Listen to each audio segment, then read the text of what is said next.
की हा ओमिक्रॉनचा जो विषाणू आहे, जर तुम्ही जर पहिले पाहिले ना, अल्फा बीटा डेल्टा हे एकमेकाचे सख्खे भाऊ होते.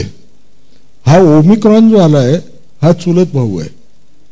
हा फार दूर रिलेटेड आहे. त्याचा दुसरा अर्थ काय होतो, तो दूर रिलेटेड जर असेल तर आता नवीन जो विषाणू येईल तो आणखी दूर रिलेटेड राहणार.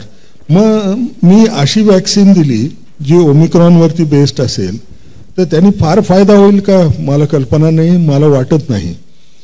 आता राहिला प्रश्न कोविड ॲप्रोप्रिएट बिहेवियर, हे आपण पाळायचं का. मला दोन गोष्टी कळतात. मास्कचा वापर करणं हे सर्वोत्तम आहे.